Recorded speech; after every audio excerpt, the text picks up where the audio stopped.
Et la première réaction, c'est « Est-ce que je peux voir mon fils ?» Et là, le premier choc, c'est « Oui, on vous laisse avec le corps ». Bonjour, je m'appelle Manuela Yé, je suis maman et maman. En 2020, j'ai perdu mon fils Harry de la mort subite du nourrisson. Il avait 2 mois et 3 semaines. On est le 18 septembre 2020, tout se passe très bien, comme toute la semaine d'ailleurs. Harry n'est pas malade, c'était le quotidien, il n'y avait rien du tout. Sauf que le matin, il a une respiration saccadée. Et ce qui m'interpelle moi, c'est mon mari. Il me dit, j'ai l'impression qu'il y a quelque chose qui ne va pas en fait. Donc ce que je lui propose, c'est on va appeler le SAMU. Ils sont arrivés en même pas 5 minutes. Et puis on entend le massage, on entend on a un champ lexical qui est différent de ce qu'on connaît. Et puis je ne sais pas trop vous dire combien de temps après, il y a un médecin qui vient, il arrive même pas à nous regarder dans les yeux. Madame, malgré tout ce que nous avons fait, nous n'avons pas réussi à réanimer votre enfant. Donc à ce moment-là, je dis quoi ? Et il y a mon mari dans la pièce, donc je pense que lui, il percute plus facilement que moi. Il s'effondre tout de suite, en fait. Il crie, il tombe. Et moi, c'est comme si j'accusais la nouvelle.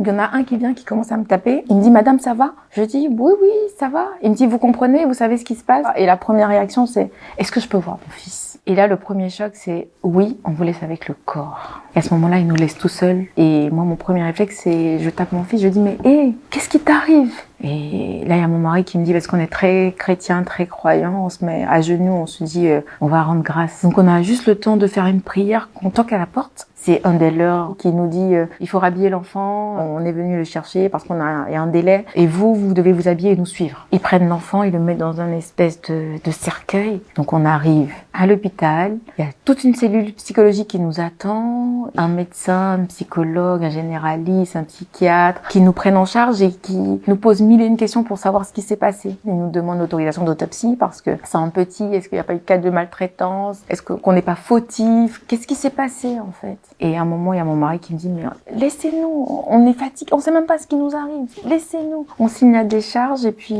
on revient à la maison. Il y a tout qui rappelle la présence de l'enfant en fait. Il y a le lait, il y a les couches, il y a un bibi entamé. Je réalise bien plus tard que j'ai perdu un enfant la nuit parce que j'avais mis un réveil, parce il parlait pas, il était très calme en fait. Donc j'avais mis un réveil au cas où il se réveillait pas pour pouvoir lui donner à manger. Et quand le réveil sonne en fait, je me réveille, je dis, oh mais je suis une méchante maman, j'ai oublié de donner à manger. Mon fils, il est où? Harry, il est où? Et mon mari m'attrape, il me serre très très fort, il me dit, ah, ça y est ma femme, tu viens de comprendre. Et à ce moment-là, je hurle de douleur, je pleure toutes les larmes de mon corps. Et je pense qu'on s'endort de chagrin, en fait. Ce jour-là, on s'endort de chagrin. Il y a 1000 manières de faire le deuil. Chacune sa manière, chacun sa manière, parce que les papas ne sont pas en reste. Tout dépend de la personnalité.